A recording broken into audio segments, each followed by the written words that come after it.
Testing, testing. Is this thing on? Hopefully. Where's my script so I know what to say? Okay. What's poppin', Tub Nation? Welcome to Tub Takes. This is a video podcast where we go over what's been making waves in the VGC scene.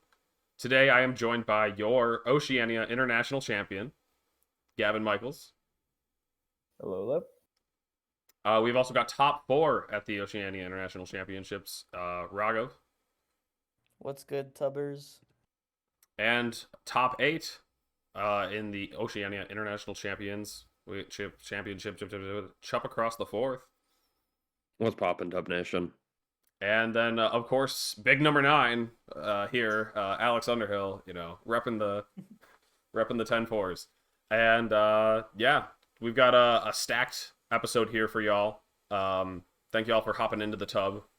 Everybody redeeming their hop in the tubs. We're gonna get it really full in here. So yeah, this is a video podcast thing where we go over the latest metagame stuff and talk about VGC. What else? We've got some current events to talk about, and obviously there's the whole international that happened over the past weekend. We've got Knoxville coming up right away, as well as the patch that's coming out and NAIC information. There's some cool stuff coming on this week. So lots of takes to bring your guys' way.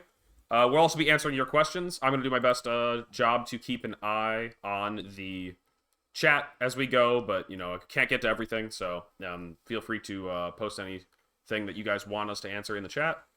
And then lastly, this will be on YouTube. It says on Wednesday. I forgot. It's actually going to be on Thursday because it's always got to be 2 days after the stream. And thank you all for waiting through the delay. But a lot of us had to get back from OCIC, and Tub just did so well that we had to see if we could get as many of us on this episode. It's just so exciting. I'm so glad that I've got everybody here, all you guys. Yeah, glad to be here. With that, super happy to be here. With that, I guess I will throw us into the actual show. What are we actually talking about? Oceania? Do we want to start with Oceania? I guess that's where we start with. So yeah, they call it Oceania, but it's just Australia. It's very confusing. I guess we could just call it Australia. True. Australia is easier for me to say. So let's. Wait, did I even open the Wait, what is Oceania? Is it just New Zealand too, or? That's a good question. I think it is. It depends. Like, there's a couple of different definitions for Oceania as a continent, right? In terms of is it just Oz and New Zealand, or is it including some of the South Pacific Islands in there? And the answer is. I guess it includes the Pacific Islands. It depends on it your doesn't definition. matter. Yeah. For Pokemon, it's just Australian and New Zealand is what I'm seeing. Okay. And I believe originally it is Australian. So I'm going to trust them to be the expert on this one. Okay. So I got the results here on screen, I believe. I believe everybody can see that. Yeah, nice. And sure enough, I guess I wasn't lying. Gavin did win this thing. Huh? So, yeah, I mean, I've already said it before, and I'm sick of saying it, but congratulations to Gavin for winning this thing. What is there to talk about? I don't want to go through the whole team building or team report type stuff, but how does it feel to win a tournament as big as this? I mean, feels crazy. Never really thought I'd end up winning something like this, so pretty awesome. I feel like I had the best team for the tournament and played it adequately. So since I already know the answers to this stuff, but not everybody else does, and we're still gonna have to wait for team report type stuff. What can you give us a short version of the team process? It started so long ago, right?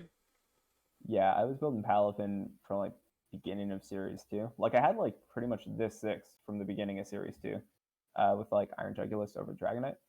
Mm-hmm. Basically, as soon as Series 2 was announced, I think everyone's first thought was, what if we took Rain, but made the King Gambit and Iron Hands? Mm-hmm. So then I did that. But obviously, that kind of struggles into Iron Bundle, right? Which is the main reason that people kind of shifted away from Rain stuff. And what I found in order to compensate with that was Dragon Fang Baxcalibur, which is a set I stole from Maluka, um, which I think is probably the hardest bundle counter in the game because you take no damage from it and you one-shot it. And then that's always a Goldengo or an Iron Jugulus, which was to like both those slots were initially to be like a spread damage mon to be good into redirection, and then I became a Dragonite really really late, like last week or something, because I figured out that Dragonite was actually the best anti-redirection Pokemon I could come up with. Mm-hmm. It just filled in all the holes that you were looking for, and that set, just a really cool one. Ice Spinner. I think a lot of people were kind of trying that out, teching it this weekend, just because Psy Spam can be tricky, but if you can just destroy the terrain, it makes their life so much harder. Yeah, no, you get rid of the Psy, and then it's just spam.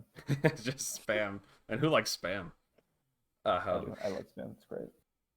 Oh my gosh. So Wait, go ahead, I Raghav. have a question. You had Bax like the whole time from Series 2? Yeah. Dang, that's crazy, dude. I thought it was like a recent flavor. Nah, I had Dragon Fang backs the whole time. Mm-hmm. It has been on there for a good while. Shout outs to Maluka for that one. Really cool tech. The Dragon Fang, I think, is the extra oomph it needs to one-shot Iron Bundle.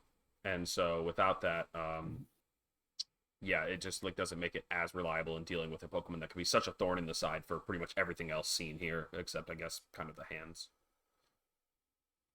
Yeah. Yeah, the cool thing about the backs is just like everybody has this problem of like, oh, how do I deal with Iron Bundle when it's like when it has like, I don't know, the combination of Hydro Pump and Freeze Dry is so tough to stand up to. It's like it's just really interesting to see this Baxcalibur and wonder like, oh, it worked for Gavin. Is this something that is maybe going to be able to work on other teams moving forward? Because it's just like, I don't know, it's such a convincing response to Bundle. Yeah, I think it's super cool. Bax just has stats. Bax was kind of unseen. There was actually only 2 of them in, I think, day 2. One from the champion, and then I think another one from Tub Nation. Nails also had the Baxcalibur. And so otherwise just kind of completely fell off. And I don't know. I mean, it's a pseudo legend, great stats, good ability. So it's going to be able to make a name for itself. I mean, it's really cool to see. It actually got to really shine in the finals game there too.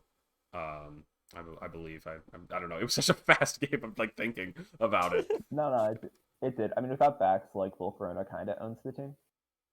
Okay, sure. Volcarona with the right support, the right Terra, can do some serious damage. We saw Alberto in the finals with a team of Garchomp, Corviknight, Volcarona, Iron Bundle, Klefki, and Roaring Moon. Also a pretty cool team. You know, it's got the silly jingle keys with the screens, and yeah, this was another team that I think definitely like stood out against the crowd. It was not a lot of things that we were seeing. Like I don't know how much Volcarona there was even in the second day. Obviously, everyone's gonna look at Klefki, but like Klefki was the only Klefki. That was the only Klefki in the tournament. I'm looking It's your and standard Klefki Corviknight team. yeah, you know, yeah, just another Klefki. We're all sick of seeing Klefki. I was also just making a quick mental check, or not physical check, whatever. I was looking for Palafins. It looks like Gavin there was 3 Palafins, and the other ones were towards the bottom of day 2. And I think one was rain, one was not. But Corviknight, another Pokemon that I think was probably its only appearance in day 2. So a lot of like unique stuff rising towards the top. Huh? I think Chuppa, you and I were talking about that a bit. You know how people that are putting together their own things are really seeing success. Definitely, yeah. I think, I mean, with Corviknight especially, it's just like, oh, we saw it really performing early season on some of those, like, really bulky Gastrodon teams, and Alberto, like, said, you know what, maybe I don't need the Gastrodon, but I still want, screens and, like, Terra Dragon Corviknight, and really made it his own thing from there. It's like, Alberto's really been refining this team for so long. Mm-hmm. Yeah, I mean, I think that was what, didn't Evan make a tweet? Evan Smoke at VGCPS made a tweet, like, I think right before the finals, just saying like Comfort was the call. Both of these players using an archetype that they were very familiar with, or very practiced with. But yeah, I don't know. Everyone's seen the teams. There's probably plenty to say about them. I think that Alberto's team has a lot of cool things, and both of these teams are definitely going to make their impressions on the meta. Let's jump down to top 4. We had YT Yuyatada with a Fluttermoth, Dozo, Dozo Tots, and then I guess like double E speed team. Yeah. But it was way cooler than that because it was Terra Steel Heavy Slam Dondozo. Who does that? I honestly that thing is so pretty funny. sick. I have a little story about it. I also played YT twice, lost in day 2, but beat him in day 1. And my story was I actually played YT on the ladder in the week leading up while I was just messing around with that the Serial Edge Vivian team. I was just playing that on ladder a bunch for fun. I think that made it into top. Did it get top 16 or no? No, it got 20th. Yeah, Kuro was using that. Okay, it did not. It got top 32, but it did make day 2. Not the original player that built it, but just somebody who got it from the creator, I believe. And anyway, YT's Terra Steel Dozo. I saw this on the ladder, and it was really high up, really high rated. Of course, you know, Yuyatada, a very good player, and the open team sheet was shared during the showdown game. So I sent it to Chuppa. I was like, "Yo, Chuppa, look at this Terra Steel Heavy Slam Dozo. It just one-shot my Iron Bundle. This was crazy." And then Chuppa was like, I don't know about this. I was proven wrong. I need to think about YT's like Dozo set some more because like it is just completely different from how I've been using the Pokemon, and he did one spot better than I did, so clearly he's onto something There with we it. go.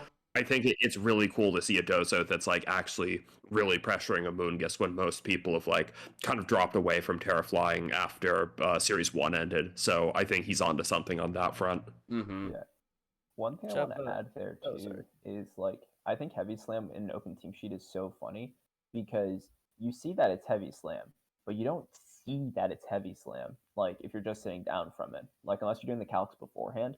I didn't know that it one shot my Amoonguss, but it does. Mm-hmm. That can be so awesome, as well as it just being pretty strong coverage universally. You know, you can do some cheeky shenanigans where you know you could probably one-shot Fluttermane without even the boosts. You know, or if you get like Will-O-Wisped or something, you're still going to be doing a lot of damage.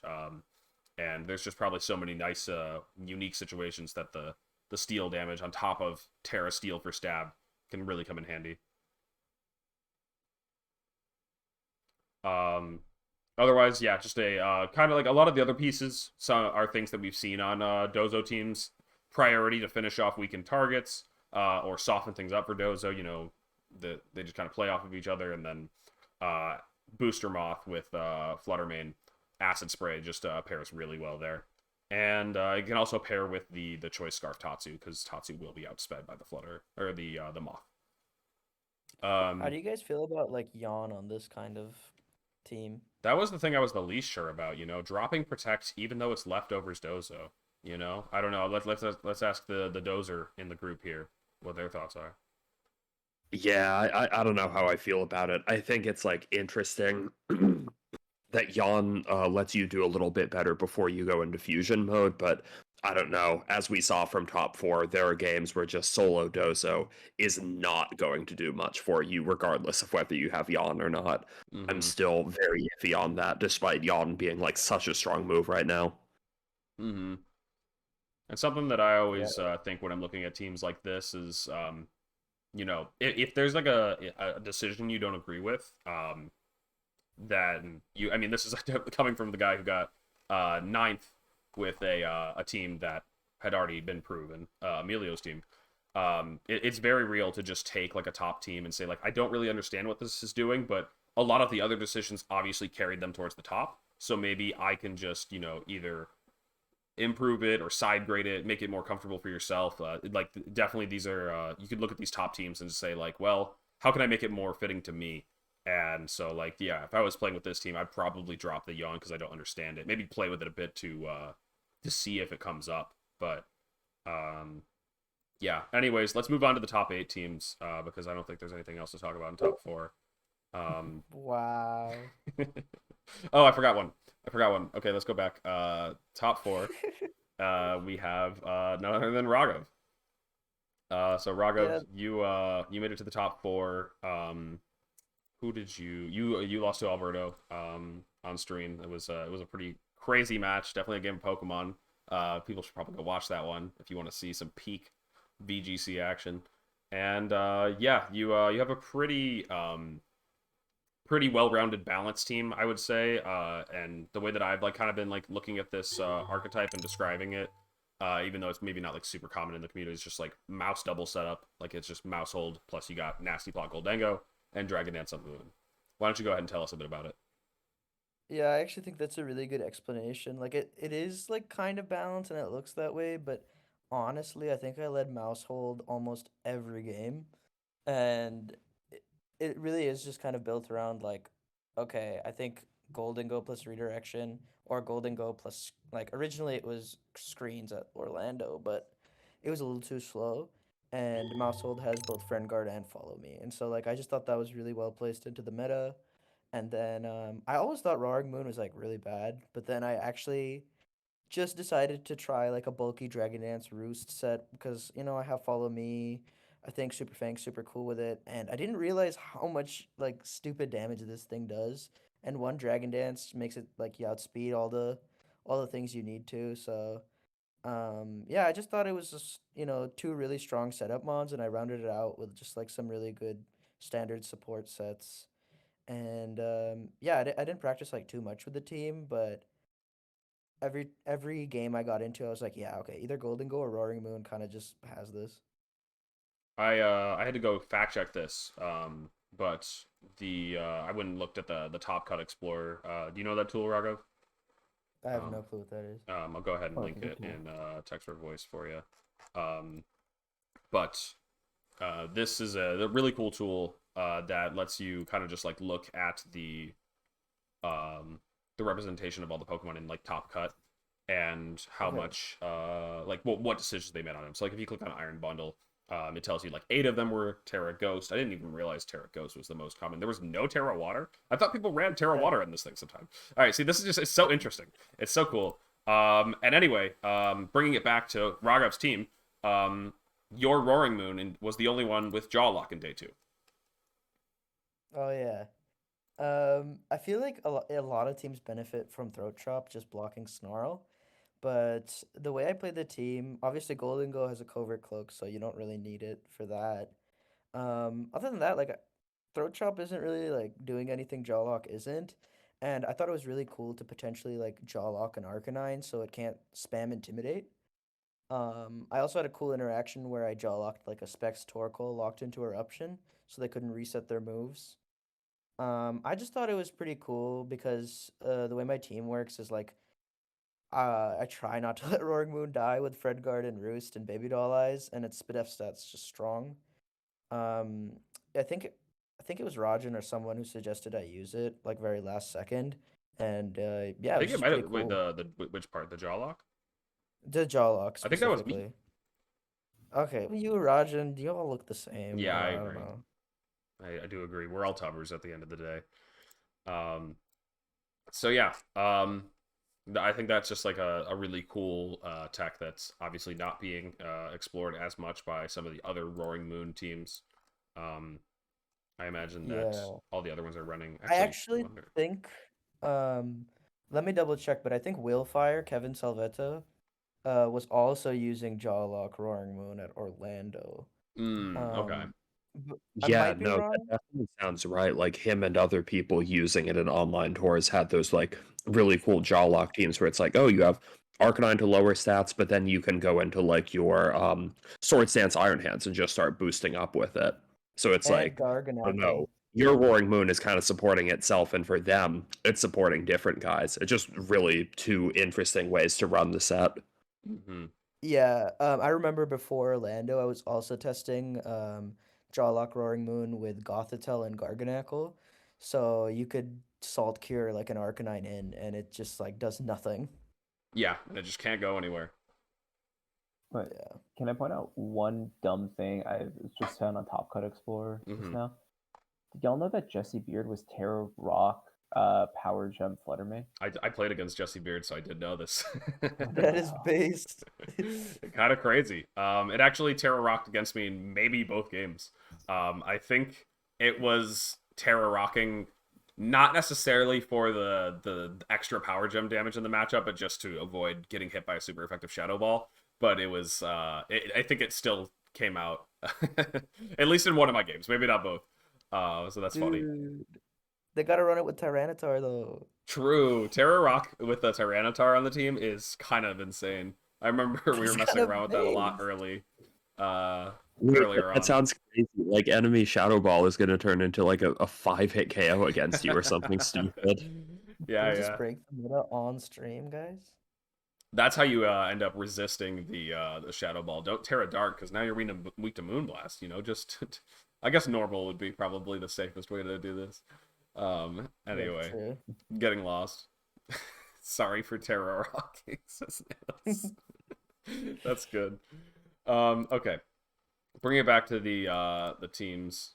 Oh, I closed the Top Cut Explorer. We'll come back to it. We move on to the top 8. We'll probably run through the top 8 here, or maybe the top 9, and then we'll Raghav, I have to keep doing it. I'm sorry, but I have to. No, it's like just say the top 10. No, I'm kidding.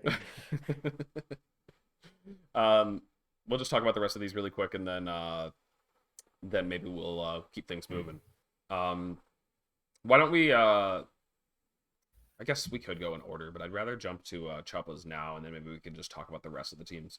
So Choppa, you finished in the top 8 with some more Dozo, some more Dozo, as if anybody could expect anything less. 1 second though, Dan Song, thank you for the 5 tier 1 gifted subs. Thank you so much. Really appreciate that. It means a lot. But yeah, Choppa, tell me about your Dozo team.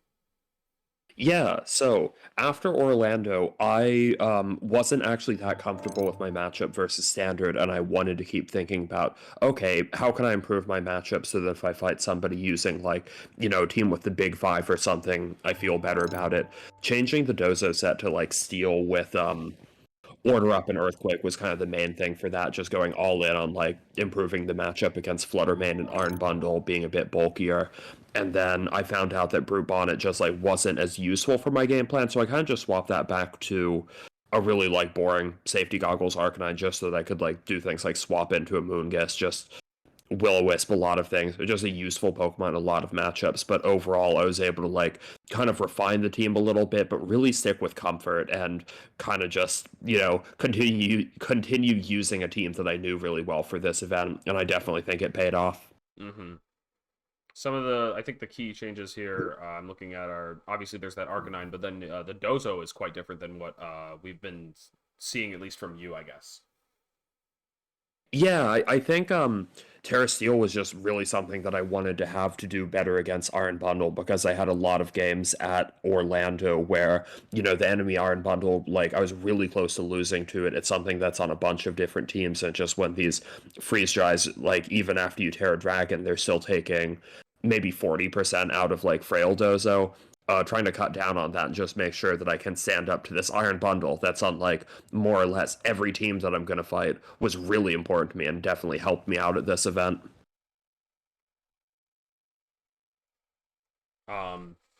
Yeah, I remember Chuppa was messaging me before the tour about, like, wanting to put the matchup into Standard and just, like, listen out everything and just get an idea of, like, what idea, like, each of the mons on the team do. I think it's, like, super helpful for that. Just, like, as the retrospective of, like, okay, you've been using a 6 for a while and you're trying to do the best with the 6, so it's kind of hard to, like, change the mindset of, like, I want to do as good with the 6 as possible to how to actually make the 6 better. Mm-hmm. How did no Wave Crash feel? Talon and Tusk can definitely exploit this version a little bit more than the Orlando one. Like, it's very clearly a trade-off. It's something that, like, if I keep working with the team, I'm going to have to think about that a little bit more, because playing against Talon and Tusk often involve me getting a little bit lucky or me needing to get a lot of plays right. Mm-hmm. So definitely, like, dropping the grass type with Bonnet and dropping Wave Crash makes those guys a little bit harder. It's mostly just, like, against something like your team, Alex, I felt like I had decent game plans. They're not perfect, but if I get leads right, I felt like I was able to convert it to a win most of the time. But once the sets start changing up and you see things like, let's say, a Murkrow instead, or a Scarf Great Tusk, things just get a lot more complicated. And that's why, like, Eric Rios was the one person I lost to in Day 2 Swiss, just because that Scarf Great Tusk really, like, kind of challenged my approach to that. And I don't know, mix things up in a way that like wouldn't have been as hard if I had like Brute Bonnet or if I had Wave Crash. Yep. And I do gotta ask because we talked about it last time. What's the nickname theme going on here? Oh, it's just songs off of Taylor Swift's hit album Midnights. Oh, that's what I'm recognizing some of these from. Okay, nice. I don't think I asked I Gavin thought- about. Wait, did Raghav? Did you have nicknames on yours? No, no nicknames there. No, I was too lazy, man. All right, then Gavin, what do you got? I think yours are all kind of They're like all unique to the stupid. Mon, right? Yeah, my Baxcalibur is called Blockbuster because it was number one in the Bax office. Yeah, Back's office. And I know my why God. the Palafin is turquoisey porpoisey. What we got Turquoise. Dragonite is my knight in shining armor. shining armor, perfect. Nice. Pelipper has a large beak. Okay, wait. I just need to know the shroom one. What is going on there? That was the first nickname I ever gave my Amoonguss for my first event in 2011. Oh no! And what was do you still know what it meant? Shroom for one more. For one more. Yeah, instead of do you have Shroom for one more? Is there not even enough characters like nowadays to improve it? Did you just want to stick No, you to can definitely make it Shroom for one more, but it's the throwback for Shroom. You wanted to stick to the 41 more. I can respect it. I like one more. That's great. I think the last one is the Iron Hands. What is it again? Maradona. The Hand of God. Oh, nice. Oh, Sick.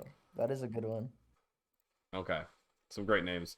Let's quickly run through the rest of these top 8 teams, and then there's probably too many teams for us to go through all of day 2, especially with all the topics we want to hit. Maybe we'll come back to them, or just like if we just talk about Series 2 in general later. Let's start with Colin's team because it's 5th place, and I don't know if anybody here wants to. Maybe anybody here had more influence on the team than the rest of us wanted to speak up and talk about Colin's team.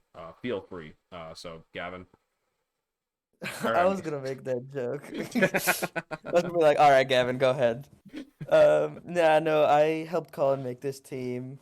I don't think there's anything too crazy on it, honestly. It's just kind of looking at the successful Great Tusk teams of Orlando, kind of both Emilio and Toller, Yotam's, Justin Karras's team. Mm-hmm. I thought that like King Gambit was kind of crazy actually on this kind of stuff because it both like dissuades Arcanine, Intimidate, and also is just like really good with Icy Wind Assurance, and I've been on a mouse kick, so Super Fang Assurance is pretty sick too. Mm-hmm. Then our good buddy Enosh was testing Tailwind Dragonite on ladder, and he was kind of just talking about it to literally anyone who would listen. I was one of them. And yeah, I mean, I think he's tweeting about it at some point. So I was just like, that seems to make it like a bit slower because it's not priority, but like a bit bulkier. And I just thought E-Speed and Ice Spinner was really cool for like size spam because King Gambit alone is kind of actually just not enough. So yeah, the theory behind the team is just your standard Great Tusk stuff, but at the same time, we really wanted to abuse Mousehold in the meta, and it's really cool because you get to like Super Fang first, and then just hit like a truck with your Fluttermane, King Gambit, or Great Tusk, and yeah, there aren't like super like strict flowcharts for anything. It's kind of one of those teams where you can really switch it up because you got a lot of speed control. But yeah, if you watch Colin play on stream, he just kind of plays like an idiot, and it works out. I love that. I mean, those are the most fun teams. Is the ones that just pick 4 Pokemon and see what happens. Like Exactly. I mean, it's weird to say that this was it's not a reactive team, but it's more like it can react with its offensive options to anything that the opponent's going to throw out. Yeah, absolutely. Vibes-based approach. What did you say, Choppa? What? Vibes-based approach. Yep. Something based approach. It's just based approach. That's all it is. No, true. We've got Alfredo's team in 6th here with Grey Tusk, Indeedee Armor, Iron Bundle, Fluttermane, and Hydreigon. And so the main thing to note here is Alfredo was carrying 2 torches, the Australian representation on his bag, as well as Psy-Spam. Psy-Spam in Australia otherwise didn't make it quite that deep. I'm trying to look. Actually, wow, Psy-Spam really... Okay, yeah, down in 24. So not that bad, but was there only 2 in day 2? It maybe appears that way at a glance. Oh, why am I not using the Top Cut Explorer? Whatever. Too late to go back now. Yeah, so Alfredo had Psy-Spam and also had the Groudon Xerneas, the as I like to refer to them, Great Tusk and Fluttermane, just here to do a lot of damage. Funnily enough, like the same as the Colin team as we had just talked about it. What's that? So neither of those Pokemon are good. Groudon and Xerneas? No, Mid-Tusk and Fluttermid. Fluttermid, yeah, we could probably put mid on all of them, huh?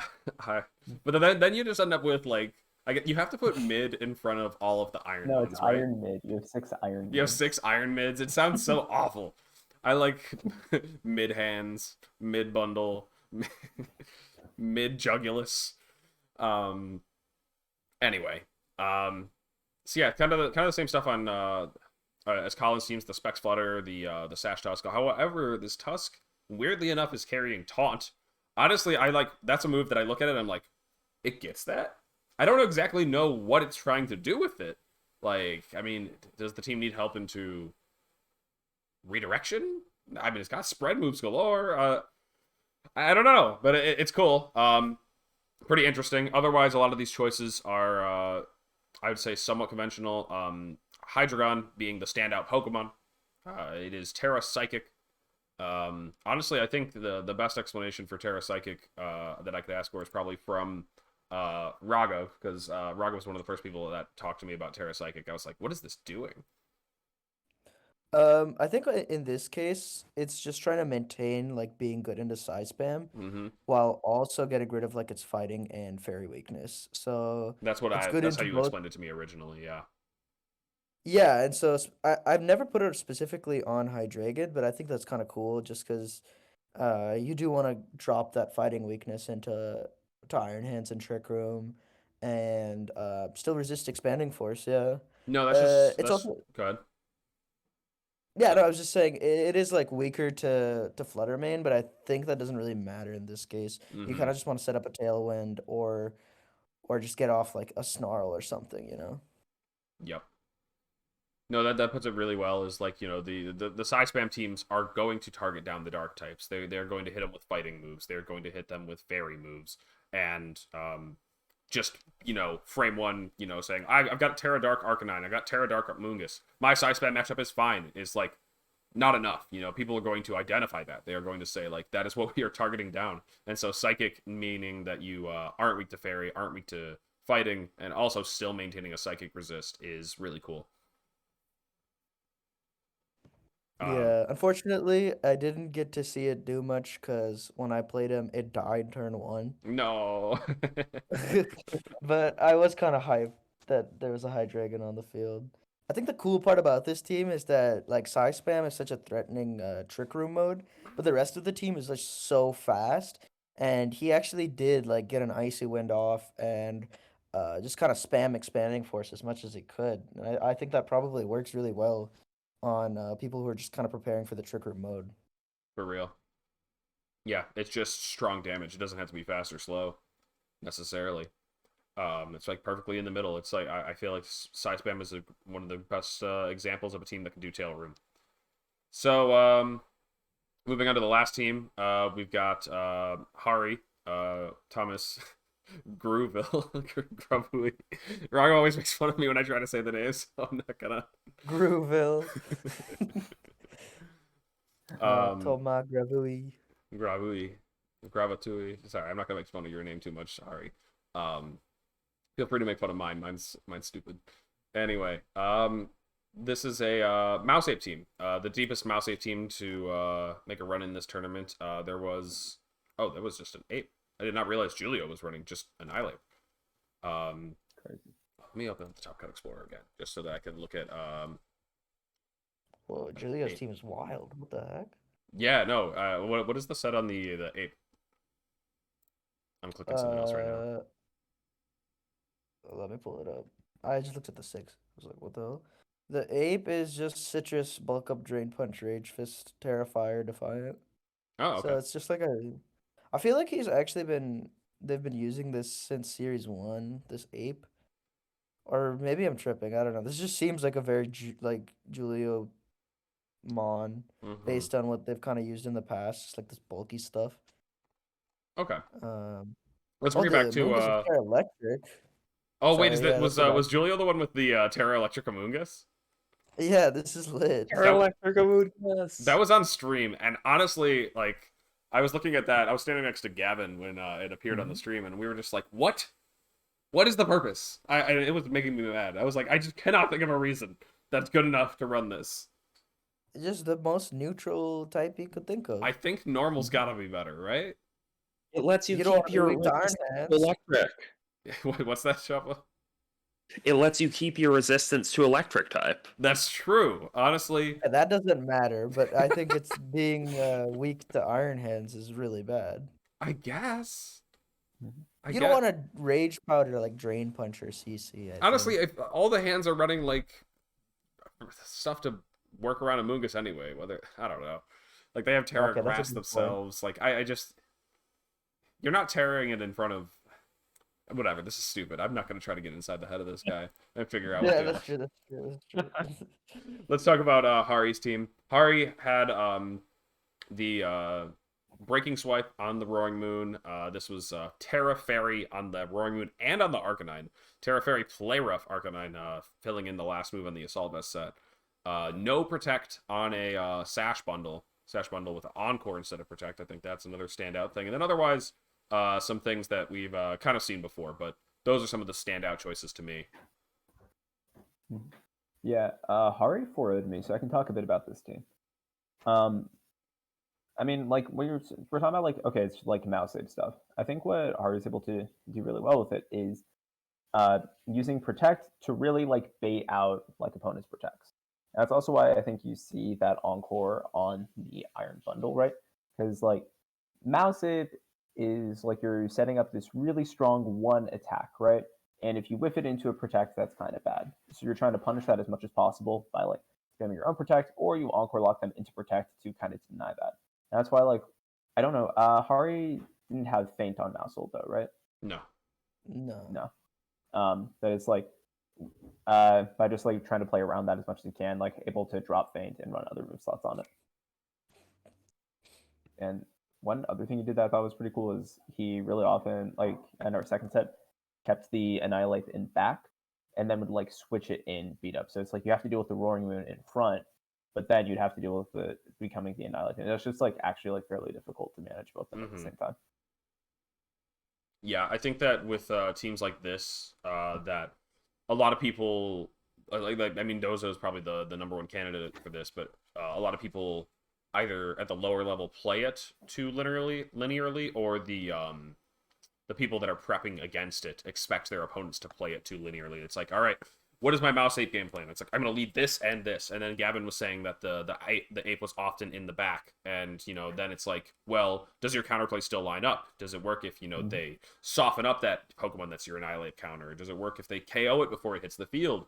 You know, I think anybody that's playing a standard archetype just makes sure to, like, think outside the box. You know, like, for me, I was playing Talon Tusk, which is a common archetype, but I was so often like bringing Talon in the back or not bringing it at all, just because, you know, my opponents are expecting exactly that. And so it's just those type of things are the things you need to be thinking about when you're really familiar with your team.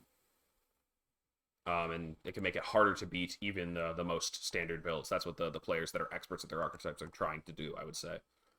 I I Go think ahead. this team's super cool because like it shows you the other way of using Roaring Moon, which is like a pretty good like consistent tailwind setter. Hmm. And Sylveon's kind of nasty into a lot of things in the format right now. So it's cool that he's able to get that going while also just like adding a dimension to Mouseape, which I think Pangy also had Tailwind Mouseape, and that shit's just annoying. Like it's already enough having to deal with, Friend Guard and beat up, and now it's like, oh, they can also move first. I'll go ahead and ask a genuine question. This is not me trying to like roast it, but like, what is Sylveon doing? I don't see it being better than Fluttermane in like most cases. I'm kind of lost on it. I just think the spread hyper voice is pretty sick, and Hmm. you don't have to like tear to dodge Shadow Ball. Um, Sure. I don't know. I haven't used Sylveon too much. I just really like the Pokemon. I think hyper voice spam is always good. It's also a little bit bulkier, right? Like I think maybe that not by the with much. like bulky flutter kind of catching on. That's where I'm just like, Yeah, well, if you're no. running bulky flutter, what does Sylveon got on you? What does it got on you? And Right, but Well, you can't do like bulky booster flutter because the Roaring Moon is already taking it. that's true. I guess that's not Yeah. available on this team. Also, quick I attack's don't know, cool like, do I for think Sylveon is breaking better? fetch. Probably not, but it seems like a decent alternative, right? Like, Hmm. especially with like kind of the layers of bulk from Mousehold and Arcanine. I think it really lets you tap into like exactly how much bulkier Sylveon is, and I think that's kind of interesting. Yep. I guess Raghav made a good point there was the with the quick attack being something Fluttermane doesn't have access to, and then of course Terra Blast being this like flex Moonblast where it's like Moonblast sometimes covers the other time. That's like pretty cool. Yeah. So that's some, I guess, the standout pieces. And then of course we can't move on without talking about number 9. So let's go ahead. And yeah, no, I just took Emilio's team, and unfortunately I went 8-1 day 1, 2 and 3 in the second day, and it was a perfect cut, so I didn't move on.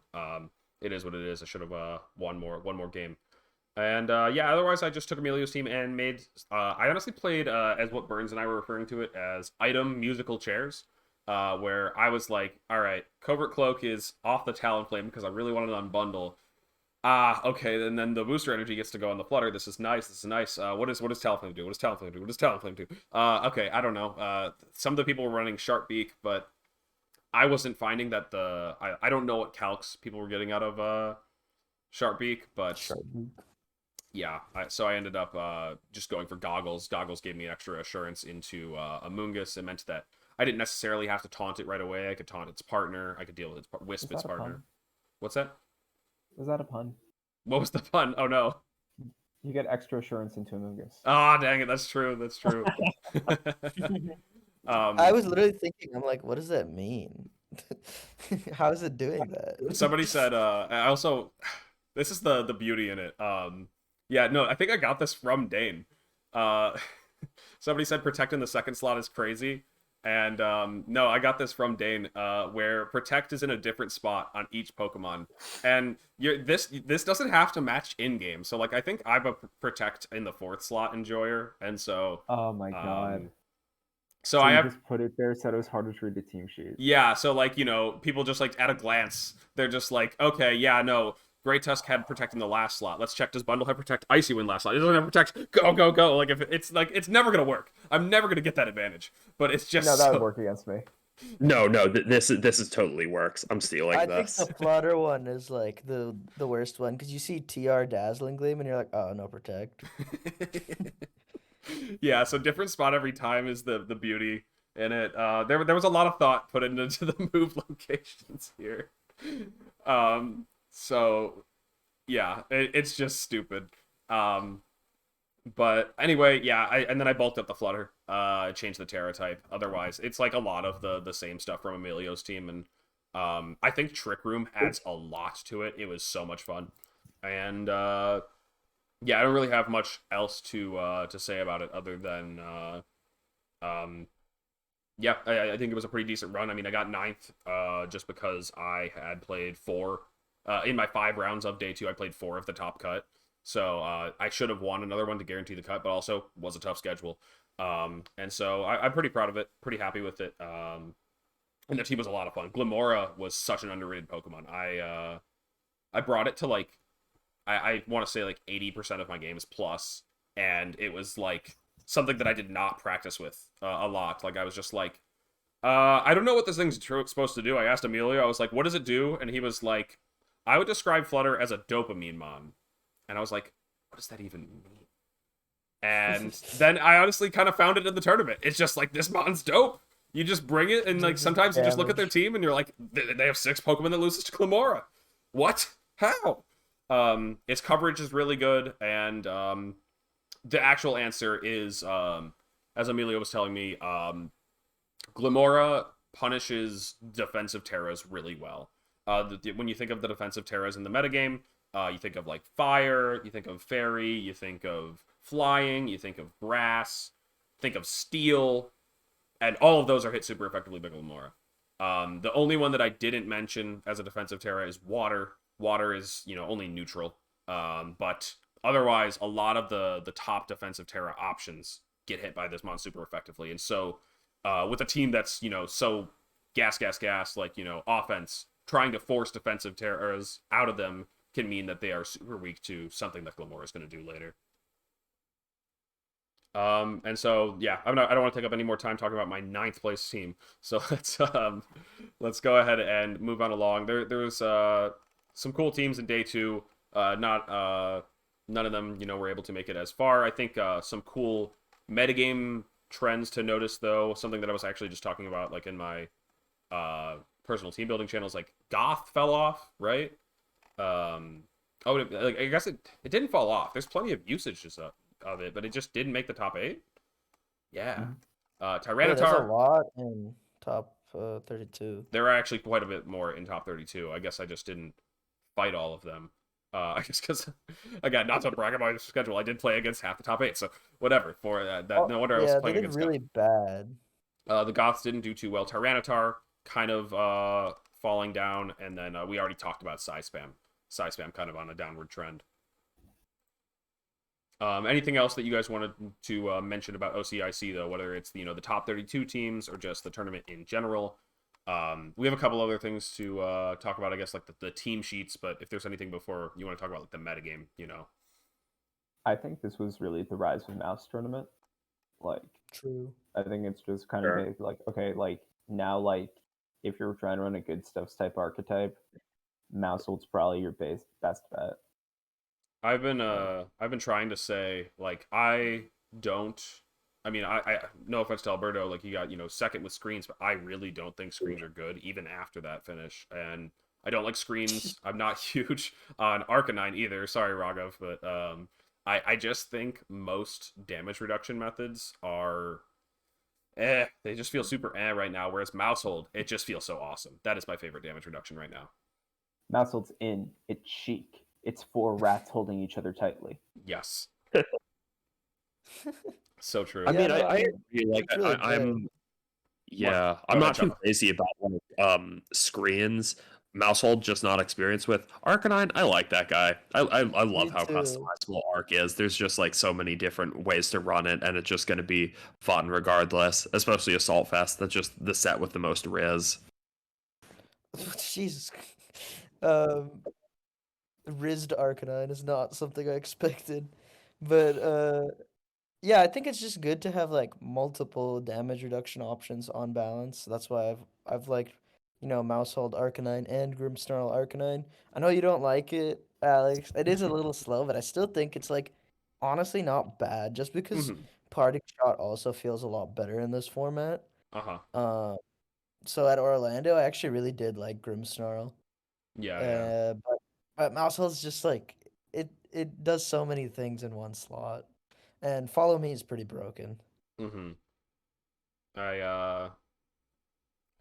noticed that Freezeye mentioned the Glimmora, the funny Glimmora. I think actually, who here played against the funny Glimmora? I know Gavin did, right? I did as well, but what's the funny Glimmora? It's Mortal Spin, baby. From Yuki's? Yes. Did you play against the Choppa or no? Yes, yes. Okay, so everybody uh, got to experience it. I guess Choppa, go ahead and you yeah, go no, first. I have to talk about it because like Yuki beat me pretty hard and it was funny. Game one, it just like he had a better plan than I did. I wasn't used to playing against some of his versions of Dozo. Game two, I'm thinking like, okay, you know what? I'm just gonna prepare for Glimmora. I've got some better strategies. And he sets up toxic spikes by side hitting himself. So I just end up with toxic spikes on my side of the field when I didn't expect to, and it's just really hard for me to win from there. It's such a like unique tack on his version of the team. I'm sad Yuki couldn't go further because his version of Dozo is just so interesting. I was sitting next to him at the casino later that night, or one of the nights, and I was like, so like I was asking him about the set, and he was like, sometimes I would even side attack to activate the toxic spikes, and I was like, with what? Do you have like some like what was your move? And then he was like, oh, like Brave Bird, Super Fang. And I was like, Super Fang? You just like sign 50% just for a layer of T-Spikes? What the heck? But I mean, sometimes that's all you need, I guess. I don't know what are the, Wait. early game goals of Dozo, but, maybe a layer of T-Spikes is all you need. You don't explain the Dondozo mirror. It doesn't make sense. People were using toxic spikes Meowscarada. True. Don't talk about it. It's illegal. There was also a skill swap Meowscarada, I think, for Dozo illegal. purposes. Wait, Yeah, side for pop, use that. does it set up all the layers of toxic spikes? If what? You side pop bomb. Of course, yeah. This one didn't have pop bomb. It would set up. That would be- There's only 2 layers of toxic spikes, Raghav. There's not 10. Wait, it was just regular spikes though, right? No, Yes. its ability is toxic spikes. I don't really know what that's for. Gavin, you know the ability, right? I think No, stealth I know. rock's better. I mean, like, I asked It did Yuki. also have spikes, yes. yeah, that's what I was saying. Yes, it also had spikes, which I guess should probably be a bigger part of the conversation because, yes, entry hazards are not used in VGC. And yeah, here it was, just setting up spikes. Mortal Spin, also such an incredibly cool move. I mean, I didn't know what it did before the set. no. Awesome. Oh no. Anyway, yeah, honestly some pretty crazy cool stuff. We haven't even mentioned the Vivian team, but that was like a team that did well in an online Japanese tournament before. So, yeah, just honestly a pretty awesome tournament all around. It was run really well. I do want to mention that really quick. Shouts to Mike Wojtala, the GOAT. I love Mike so much. Ran a really good tournament. Any tournament that Mike runs is a good one. And so let's move forward to talking about team sheets really quick. We probably could have brought this up earlier, but here we are now. They're new. They changed them, and yeah, let's give our thoughts on them really quick. So I have this tweet here from Takanau. Is that how you say it? Not sure exactly. Sure. And Yeah, yeah, Taka. And so the team sheets are now horizontal. I think they still have all of the same languages that they had before. So they didn't lose anything. They didn't cut anything out. They just made it, I don't know, in my personal opinion, a lot easier to read. Anybody else disagree? Yeah. I'm pretty I thought sure it was most nice. languages in the world are read left to right or right to left, Mm-hmm. both of which are suited better by this. Yep. For sure. And so it just made it, I talked about this with the last team sheets that like my strategy was originally to put down my switch case, or if you take notes, you use your notebook to just cover the languages that you are not trying to read. I just applied that same thing to this, just lay the switch case right underneath English, blocks out all the clutter, and then I can just read it. But yeah, no, this was a really nice change, made things so much easier to follow. I definitely wasn't used to it yet. Like, I'm just going to need to spend time getting used to it because after hearing you guys talk about it, I'm thinking it's just a skill difference, and I have to learn to live with The it. skill But I difference, was the reading. not used to it I yet. think it's better. I also, since I'm left-handed, there's often like not a lot of space that I can have to like put my sheet somewhere because I'm often just like bumping shoulders with someone. So it just really helps being able to put it under your notebook and just like it seems a lot more concise. I don't know. Oh, this one's for the Orlando peeps. So, because Gavin, you weren't there, but Orlando had such poor like cable management. There was just no room on the tables to put anything anywhere. It was so much nicer at this event, like because like you need table space to put a Switch and a team sheet and like I don't know, like make sure that everything connects normally. Like it's just this tournament was so much nicer in that respect. Not much else to say about it. If there's any other notable moments from Orlando that you guys want to mention, the stream, the KO. we haven't mentioned that yet. KOs. I'm sure everybody that watched has already seen it, has already spoken on it, but man, that was awful. That was so bad. Every time a KO happened on stream, they would cut away from the game to the players and like say KO. It was a mess. One thing I did like, I don't know if they did this whole time or just during finals, but when someone terrored on stream, they'd make like the background of it like terrestrialize-y. That was only finals. Yeah, they made the finals crystally. That was cool. It was really cool. I did appreciate that. It was funny. They were really late on doing it for Alberto, I think, in both games. So I was like, wow, is this only for Gavin? Did they just really like hyping this guy up? But no, they just took a second to do it. Another thing that I really did like about the stream was the Mons being displayed behind the players. You probably only got to see that when you were looking at the stage from home. But when you were there physically, like, I just am sitting there in the crowd, and I see Gavin, and his 6 Pokemon are just on the wall behind him. And that is just so cool. It just looks so awesome. Because at all points, you could just be like, does Gavin have this mon in his team? Oh, yeah, he does have, like, an Iron Hands. Like, it's just so cool. I really liked that feature. Yeah, I was a big fan, too. Super, super good. And, yeah. I forgot that we had Evan's spreadsheet made specifically for us. I probably could have been going through that instead of the Victory Road sheet. Oh well. But this one has usages. We kind of talked a lot about the metagame, so I'm probably gonna keep things going. But Flutter, we can stop here for a quick sec. Flutter was 55. It actually took the throne. 55%, 53%. And yeah, that's kind of crazy, but like not that crazy. Like it doesn't surprise me too much. And it also thankfully we have Gavin here, like big data guy, so he can talk to me about conversion rates and what did well and poorly and whatever. What the big data says is Flutter mid. Flutter not mid. A good mon would not use that guy. Dang it! Wow. Okay. 29 out of the number 1 Flutter main hater. Wait, actually, hold on. What is this? 32. Oh, of top 64 teams. Okay. I was like, did Bundle actually get all of the top 32 slots? I was like, Gavin didn't have it. What? But exactly 50. That's kind of funny. Hands also down from not much. Who's an interesting big winner here? That did a lot better. Mousehold. Oh, Mousehold's is like Mousehold the big conversion rate guy? Mousehold 13 up to 18. That's pretty good. Oh, it's always funny to look at the Tots and Dozo numbers. Do they line up? No, they don't. I think 3 Roaring Moons is a lot, but I guess I don't know. A lot of people use that guy. 3 in what? In top 8. Oh, sure. No, that had a really good showing at the very, very top. I just meant day 2, I guess, because does this have the top? No, I guess I was. Oh no, it does. Thinking. It does. If you scroll over, it has the top 8. Okay. Most popular pairs. Flutter bundle. That's crazy. It's almost like the fastest Pokemon in the form. Wow. So interesting. Okay. So yeah. Okay.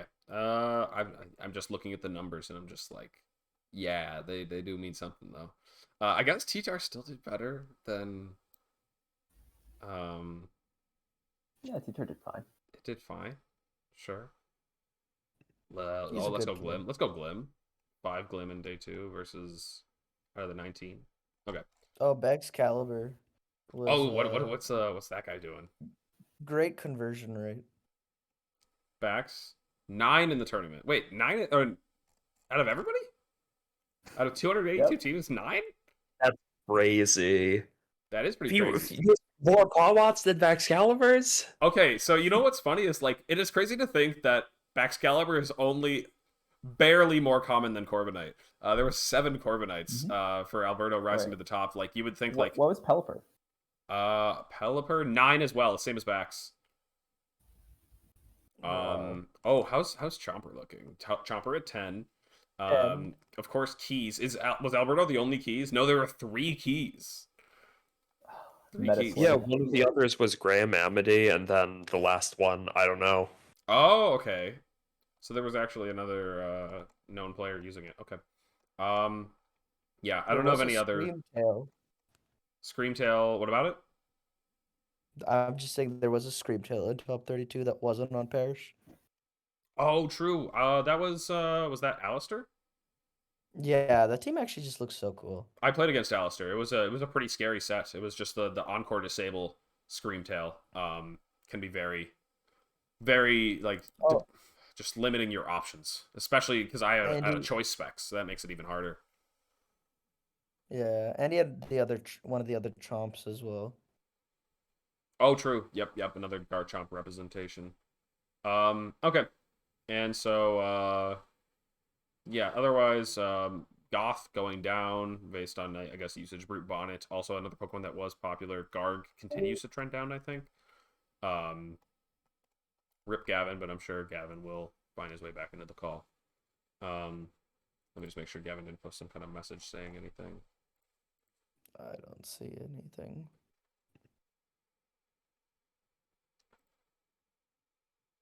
All right, welcome back. Welcome back. Welcome back. We'll pack. Okay, let me open this back up.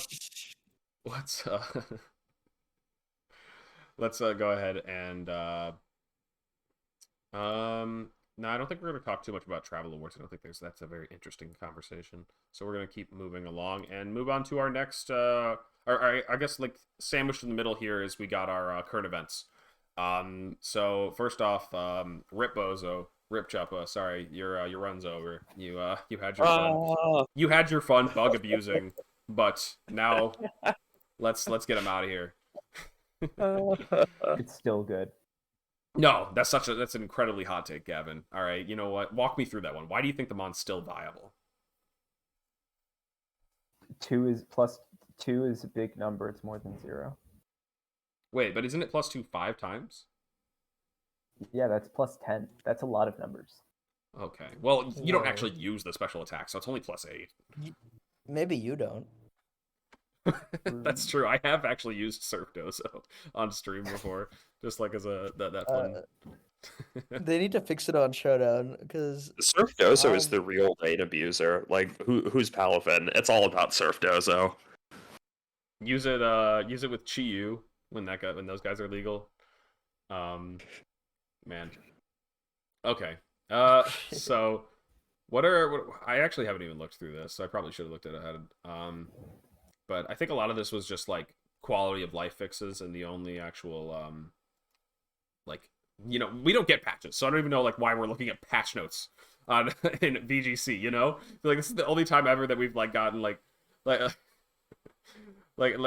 Adi wrote here like the question that we ask, what do you hope to see / what's missing? And it's like, well, we don't get to ask for like hopes for like patches. That's not VGC. We don't get to be like, yeah, no, I'm really hoping that they tune down Tatsugiri's gun in the next patch. Like, I hope it doesn't have 32 bullets, instead has 30, so that the DPS is a lot lower. You know, like, it's just what? I hope they ban Dark Void. That was the only time we got teased for that one. But yeah, no, where is the actual, because we were talking about Dozo, we haven't actually alluded to what it actually is. Where is that one? Dude, Evan's right. Why did they not patch battle box locking or just anything for a competitive mode? No, and so that's why like there's just nothing to talk about in here besides this silly little Dozo one. Where I'm really zooming my face in here. Can somebody tell me which line it is? Ah, there we go. In battles. Okay, let me read it out loud just so everybody's familiar. The stats of a Dondozo with a Tatsugiri in its mouth will increase when Dondozo uses Order Up, even when the move should have been negated. For example, by an opponent using Protect. This is a bug and will be fixed. So, another example of this would simply be hitting an immunity, right? I believe that should probably qualify. So if you were to order up into a fairy type, Flutterman. like a Flutta, then you would get the boost still. And yeah, Wait, what's that, Raghav? wait, you won't get the booster anymore though, right? No, in the future, you will not get the Okay. boost. And Wait, so I have a question. yeah, go ahead. So on those like Perish Song Dondozo teams that like Technozy's been using, when if Tatsugiri dies, does Order Up not give you a boost? No, Order Up keeps working like exactly as it does before. I've heard so many people ask this question. Mm-hmm. Tatsugiri Oh, okay. does not change the way Dozo works. That's kind of cool. Kind of whack, right? But Yeah, if it doesn't work before. no, it's just as long as he has had Tatsugiri in his mouth, it doesn't matter if he swallows him or spits him out. You know, I guess if he spits him out, then Dozo's dead. Yeah. It doesn't matter if he swallows him or just lets him, sit in there. That's a marinade a little. Marinate. All right. I want to see What's the inside cam, inside Dozo's mouth. What is Tatsugiri doing in there? Live Tatsugiri reaction. It's just wearing a GoPro. Okay. I guess like my thoughts on the Order Up thing are Of course, it's a nerf, like it's definitely a noticeable one. I don't think it's gonna kill Dondozo at all, but it's like I don't know, that coupled with like a few other metagame things do have me a little bit concerned about where Dondozo is heading right now. Like I don't know. It happens that the winner of this tournament they had a pretty strong Dondozo matchup with Hayes Dolphin, so it's not something I'm looking forward to fighting more of. I am worried about Dondozo at the moment. You should just drop him. No, never. I'm just posting in the chat, but just yeah, I'm gonna move on from the patch, just because this is a lot of text, and I don't think anything else is too notable besides a lot of like bug fixes. But if anybody in the chat has anything that I should have mentioned, feel free to let me know. So going forward, we got any IC dates, so that's nice for us NA players, and I guess especially nice for the people that are going to have to book their travels and such to the event. That one's going to be June 30th, July 2nd, and the Greater Columbus Convention Center. I believe that this was like leaked at some point earlier in the season. I don't remember if the dates match up or the place exactly, but now we have official confirmation that this is where it's going to be. Not much else to say. We've been here before. The dates, it's also usually around that time. So, yeah, I don't know if there's anything else that you guys want to add on this, but it's also just kind of current events. Wanted to get the word out there. Sounds good. Yeah, I we agree. should totally room together. Oh, you looking for a roomie? Oh yeah. Oh, okay. Well, I'll ask chat if they have anybody that can room with you. Damn. And then so now we have Knoxville this coming weekend. And we get to look at what that's going to be. How many people are there signed up? Isn't it like a lot? It is a lot. Actually, I can do a quick check on my player. All these people want to go to Tennessee? That's what I'm saying. It's insane. That's crazy. Knoxville, it says registered players 744. Holy shit. Wow. And they there wasn't a lot of slots, but I think on Monday, yesterday, they opened up more, like based off of like refunds or something. So anybody that like refunded, they like put those slots back out there, and yeah, so like there's gonna be even like a slightly less no shows at this one. I don't know what portion of that 744 is juniors and seniors, but it's another really big event. And just for people, because I also have it here, Fort Wayne's up to 444. So I don't know what makes this one so much more popular than Fort Wayne, but whatever. Sao Paulo. What is Sao Paulo? Oh yeah, they announced new regionals they're gonna have Santiago and Sao Paulo regionals now. Oh, really? Okay, that's huge. I didn't even realize that. Yeah, that was announced later today. So now LATAM has 3 events. Wait, that was which is- announced Let's literally today. go. Yeah, Oh, no wonder I missed Yep. it. Okay.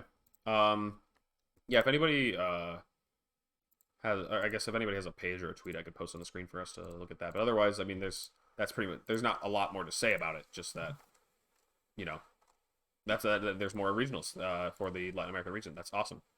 Santiago's in Chile. Okay. I was gonna ask that. I didn't want to have to ask that on stream. I was gonna like maybe type it up and be like, "Hey guys, where's Santiago?" Now it's too late. In Sao Paulo, Brazil. Nice.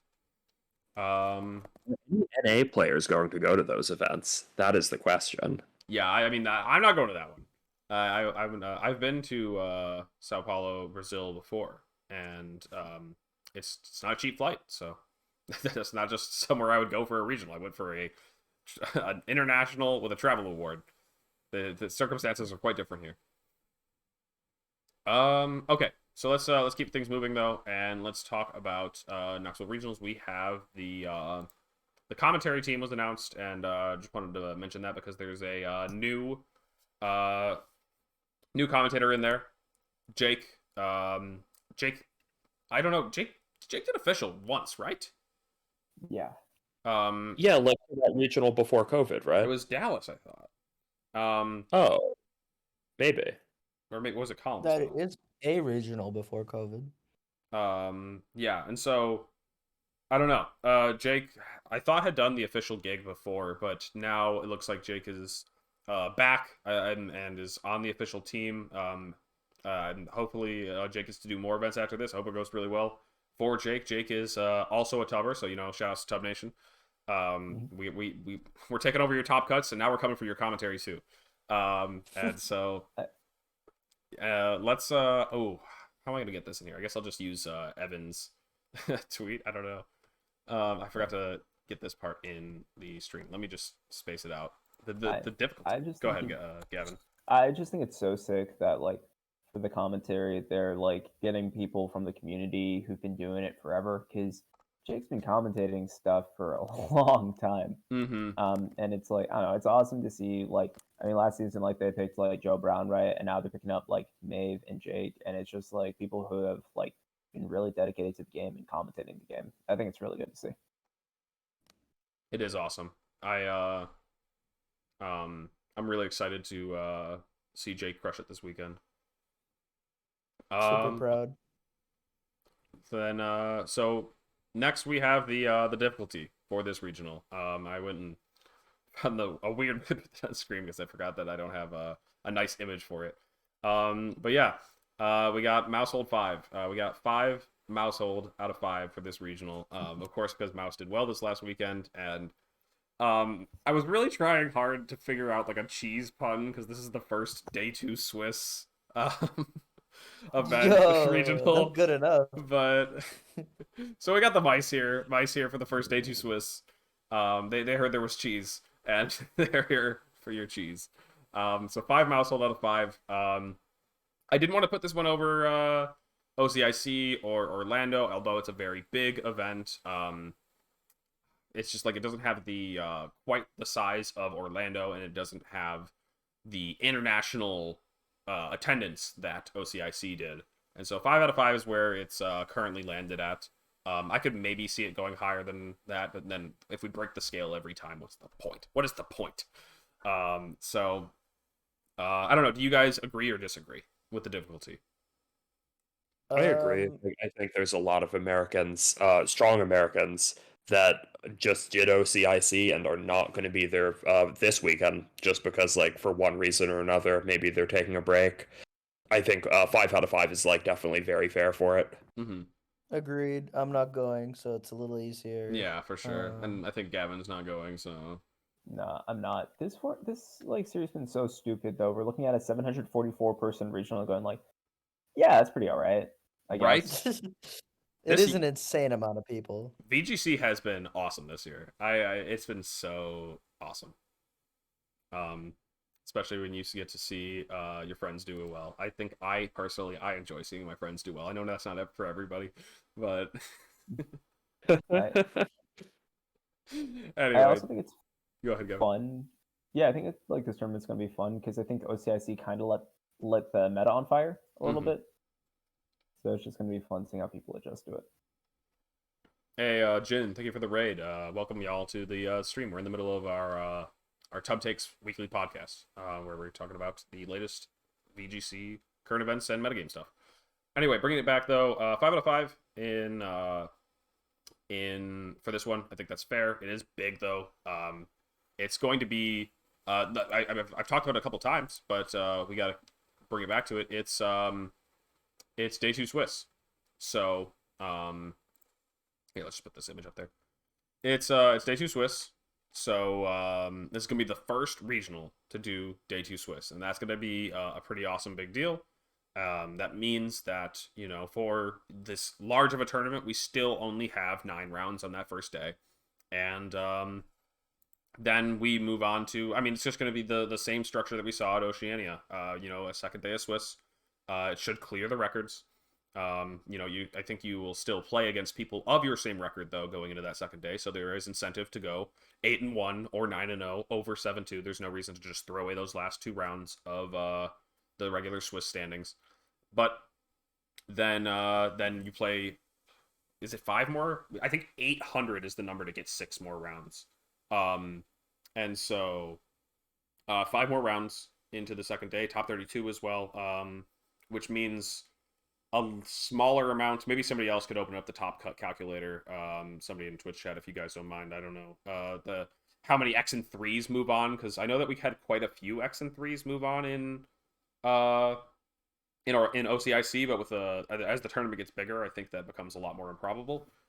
And yeah, then it's gonna cut to a top 8 and play out like normal. So the only, I guess, difference here is that it's not a 3-day tournament. It is a 2-day tournament. So Saturday, 9 rounds of Swiss. Then Sunday, gonna be a bit of a long one if you want to win that tournament. You're gonna have to play 5 rounds of Swiss into the full top 8, which I guess isn't that different from Saturday. It's just one less game. Nah, like, and to be fair, like, the Championship Sunday thing is so stupid. It's like, I mean, I know why yes. they do it, but like playing it feels so goofy. Mm-hmm. Like, I don't know, they're just kind of like, okay, be here at 10. Okay, be here at 12. Okay, be here at 4 o'clock. Like, wait, did they do all that to you? Well, they said be here at 10, be here at 12, then be here by the end of TCG Masters, and then they said, okay, just stay here. And then we ended up getting started around like 4 o'clock last time, I think. Oh, okay. Yeah, it was really late. It was a long day. It ran pretty long. I don't know exactly what happened on the TCG side, but yeah, that is pretty crazy. I was curious because, like, I remember reading the group chat. You had told me the day before, obviously, like, yeah, I gotta be there at 10.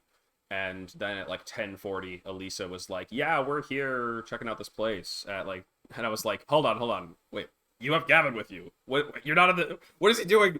Gavin, no! I was like, surely he just had to check in. I think they just took your Switch from you or something. Yeah, exactly. Okay. So that's funny. And so, yeah, what were we even talking about? Day 2 Swiss. I think from the call, Choppa, you are going to Knoxville, right? No, I'm not even. No, I'm not. I'm not Oh, even yes. going to be back in I'm getting States mixed by up. the time Knoxville is going on. I forgot. Were you originally planning to? No, Okay. I just wasn't. It's kind of difficult to get to, and I want to break after this weekend. Like, I don't. I'm going to be on break mode for a little bit, and I am looking forward to it. I would really appreciate a break right now. I will be at Knoxville after 5 flights coming home from Australia. It was 5 flights? Yeah, listen, I went Melbourne to Brisbane, Brisbane to Vancouver, Vancouver to LA. I had booked those together for Air Canada, and then I booked my other one separate with Delta from LA, and LA they were like, oh, if you want to save some money, go to Seattle, Chicago. So that's so bad. Yeah, no, I never want to do it again. When I went to Sydney back in 2018, I went Chicago to LA to Sydney, and that was like rough for me. I was like, I don't ever want to do this again. And then I was like, telling Gina, I was like really like the opposite of hyping it up. I was like, Gina, this is gonna be miserable. I was like in purgatory. Like I being on a plane that long, I didn't know which way was up and down. Like it just, I was sleeping for like 30 minutes at a time. But this time it was not. It was a lot better. It was not as scary. Anyway, tangent aside. We were talking. Australia is the size. What were we gonna say, Knoxville? We were talking about Knoxville. Day 2 supposed to Knoxville. I think that's what we were talking about. I don't really know what to say about the meta approaching it. I think Gavin had a good take about it, where it's just like it could go anywhere. The meta was really shaken up at Oceania. I think that the reason I wanted to make it the preview is Mousehold feels like one of the more common things that will spread into other teams. Like people are definitely going to take Gavin's team and rip it. People are going to take Alberto's team and rip it. But like Mousehold is probably one of the most general purpose things that people are going to explore more on different types of builds. Also, bit of a spoiler, if you're looking for a good mon that's really good into Palafin, like Mousehold's around as like difficult as it gets. Like I don't know, hard for me. I think that Raghav had a really good matchup into me. It's just kind of hard because like shuts down Amoongus super well. So I expect people to be exploring that and then also realizing, wow, it's good into what did well. That's crazy. Yeah, I think that's how I felt after Orlando, and I think it's just gonna be a continuing trend. But I mean, there's a lot of good tools out there. I think this meta is pretty open, and like, as long as you're the best person with your team, like you can use a lot of different things. Practice goes really hard in this format, and honestly, I've been kind of loving that. It just feels like, this format just rewards good players. That's all I can say. And just like kind of Gen 9, we see a lot of the best of the best rising to the top. I kind of forgot that Bochum's also Bochum is this weekend. I don't really know if I could give it a difficulty rating because I'm just not as familiar with the player base in Europe, but I forgot that they've also got a big one. Go ahead. I'd say it's gonna be high. This is my hot take of the thing. It gets one lower because it's European. Oh no! Yes, I love it. I love the hot takes. I'll go 4 out of 5 as well because it's smaller. So, number 2 in CP in Europe right now is Eric Rios. Eric Rios would not be in top 8 in NA. That's so crazy. I mean, to be fair though, they've had one regional. We've had two. Yeah, that's fair. I mean, but like, the thing that's funny is like, obviously the Internats have the biggest weight, but NA really did show up at Internats, huh? Yeah. I will come out and say, like, while we're just, throwing shade at Europeans, I will throw my shade into the bowl here, whatever. Europeans have such beef with NA, and I have no, like, NA patriotism. I just kind of have, like, a bit of anti-EU sentiments because they are so annoying about, like, oh, look at how poorly NA did at this tournament. Oh, look at Europe, like, they're owning NA, and it's like, I don't care, man. Shut up. Like, but now that, like, they had won OCIC, I don't know, 4 years in a row or something like that. And to see NA come with just like such dominating fashion, 5 of the top 8, 6 of the top 9, That's what I was gonna say. Well, you can't steal my joke. It's the only joke I know. But yeah, after they had done so well, obviously taking the final 2 spots too, it's just like, will you guys shut up now? Like, just, are you done? Come on. No, I can respect that as a fellow not proud American as well. I'm just a hater at heart, and the hater lifestyle is not easy, but you gotta keep it up sometimes. Those guys are so annoying sometimes. It is funny to me, like if you're from a European country, there's nothing wrong with you. And I'm definitely like, quoting a couple of like top European players in this one, but like they've won events and they're like, I'm so happy to win this for my country, for like I think Eric Rios said like he was happy to win for Spain or something like that once, and I was like, man, I would never say that, nor would it ever come across good. Like, it would just be like they just see like a white guy who's just like, this one's for America. Like it's just like, oh God, are we safe around this guy? Like this guy scares me. Dude, I Yeah, think this it'd be one- really funny if Colin said that, dude. All of Nah, our this- wins are for Tub Nation. That's exactly Tub Nation. Hey, That's mine's for India too. Chuppa's got a very good point. Tub My- Nation is the only flag I will fly. My win is for a slightly more northern part of Western Los Angeles. Let's go. That's true. Wonderful. Los Angeles Anyway. crushing it. Are you the I most vote- northern of the LA? No. It's literally like I'm literally just like 2 miles down the same road from Alberto. It is Pretty so close nuts. to me too. Yeah, exactly. Just such a small area, concentrated in that top four, and then YT. Okay, so yeah, I don't know. We talked a lot about the meta, and I have this last Knoxville here, just for fun, mainly because of my own team in there. By the way, not to brag, I got top 8 at the last Knoxville. Wow. With But- Cresselia, apparently. With apparently Cresselia. That is, Raghav notices it right away. So yeah, I think this one was won by Kyle Livinghouse. And then we have over here in the top 8. I was like, I looked at scroll down to me and I was like, I did this with Cresselia? I do not remember having a Cresselia. And I was like, what was the moveset on this Cresselia? Protect, Leech Seed, Wide Guard, Heavy Slam. Oh, yes, there we go. It was a Celesteela. And so, yeah, that was actually a team built by Raghav. Shout outs to Raghav. That guy's pretty good at building teams.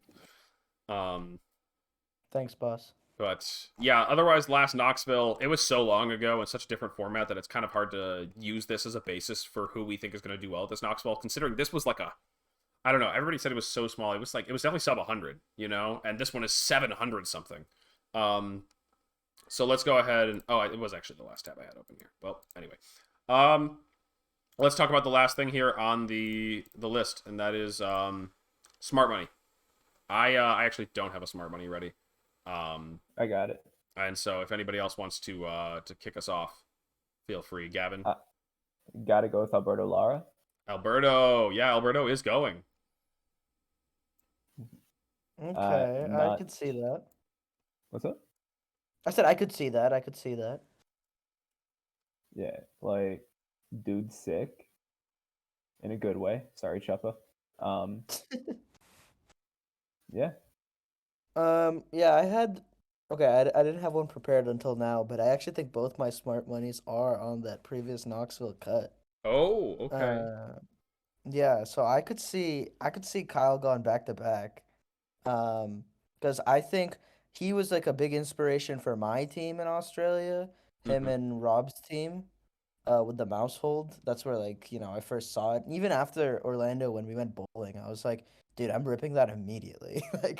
Yeah. And I said that half joking, but it just turned out to be true.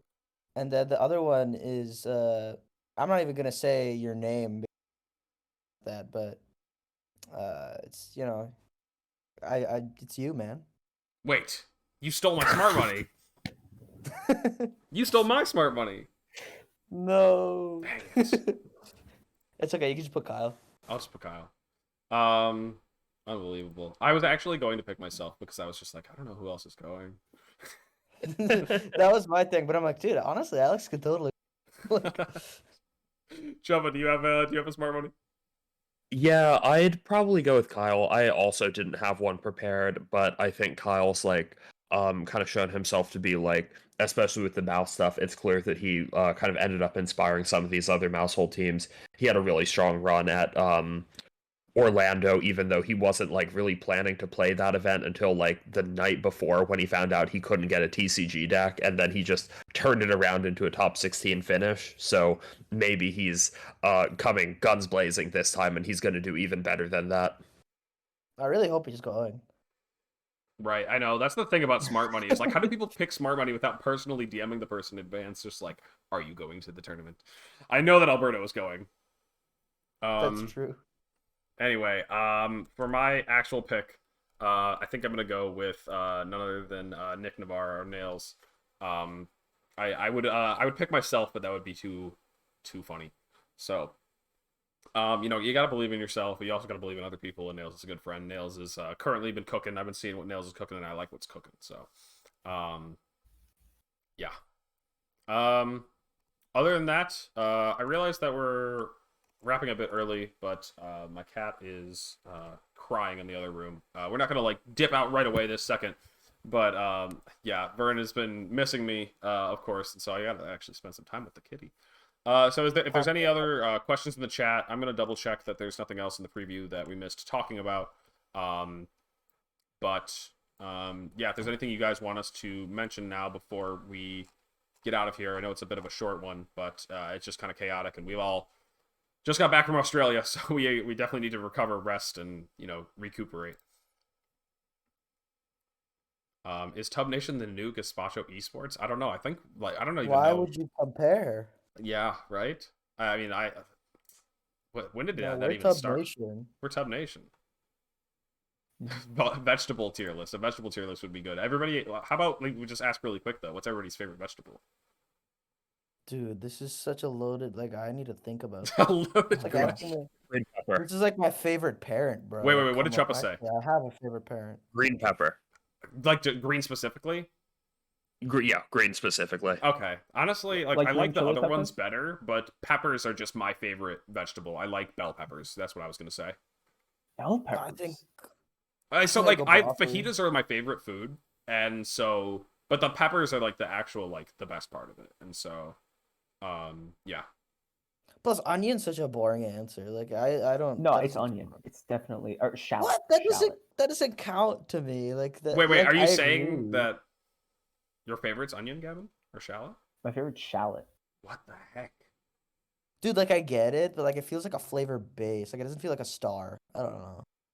I mean, Like, I don't think there's I- anything wrong with picking a supporting character, Raghav. I guess you're right. But that's like then it's garlic. Like for me. Oh, Like, you I- would pick it garlic. doesn't- I Yeah, you mean, can just pick garlic. That, Yeah, it's that, garlic. that doesn't Garlic. count. I would do broccoli or something. Cause is mushroom a vegetable? Like yes, it's a fungi. I think it's a vegetable. He's a fun guy. Abe is like right there with you, Raghav. I don't know if you're looking at the Dude. Twitch chat. Dude, Abe gets me, dude. Yeah, I guess it would be like, it kind of depends on the phrasing, but garlic or broccoli or like mushroom. For some reason I think of them as like three separate things. Like alliums and like onions, garlic, spring onions or fire, like scallions. But that just doesn't feel like a vegetable to me. But it is. Huh. Any other questions, people? People in the chat? But yeah, I will say I'll take this moment really quick to thank you guys for being on. I know that we all just traveled across the goddamn ocean, but appreciate you guys taking the time tonight to come on, especially all the circumstances aside. Yeah. Happy to be on for the first time. Yeah, we got Raghav here. We got Raghav here for the first time. I know that Gavin had like computer issues, and Chuppa's, unfortunately still in Australia. It was like we were fighting tooth and nail to make this one happen, but I'm really happy that we got all of us here. Have you guys looked at the home mons yet? I think that's a bit too deep right now for us to talk about at the end here. Very excited for Ursaluna though. I remember like building a hard trick room team with Gavin like before the games had come out or like very early, and I was like, Gavin, Ursaluna's so fire in this, and he's like, dude, it's not in the game. And I was like, no. Wait, what's Ursaluna again? Ursaluna is it's like ground normal with like King Gambit stats, maybe even bulkier and guts. Holy shit. That's fire. And it has headlong rush, like stab headlong rush, and and facade with guts. Like it's gonna be so awesome. Based. It is going What to be about intense. Wait, so is that from the same game as the new Landers stuff? Guys, I promise was Raghav that? plays Pokemon. I promise. Yes, it's from hit video game Legends Arceus, Raghav. Okay, dude. Okay, I kind of don't play Pokemon though. Like, like I don't play the games really. Oh man. Before we head out, let's think of can we think of one Pokemon trivia question to make Raghav absolutely fail at? I mean, there's a million of them. There's a million, right? No, I know there's less than 1,000,000 Pokemon. Okay, Raghav, this is like a really easy question. What's the only Pokemon that has Pokédex number 0?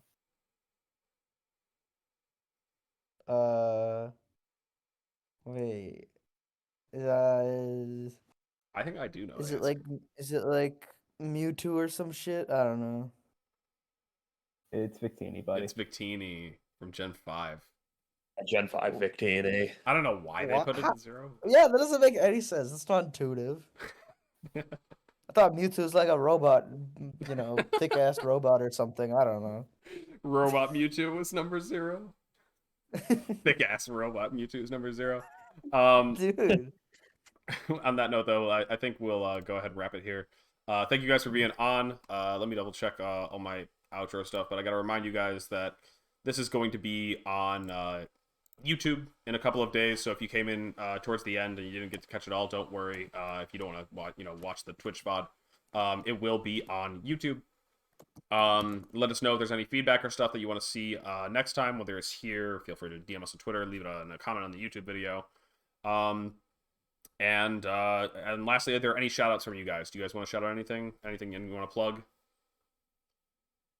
All right. Go ahead. Shout out my mom. Shout out Shout Ice out- Spice. Shout out Ice Spice. Shout out to Nation. I might do coaching, so look True. Okay. look for that if I get around to that. Choppa, are you doing coaching too? Yeah, I'm probably gonna start it up again once I get back home in about a week. All right. So Looking forward to check out some doing it Nation actively coaches. again. Hell yeah. Tub Nation coaches. Okay. Well, that's gonna do it for this time. Thank you guys for coming out and keep it real. Peace out, peeps. Yeah, see you guys. They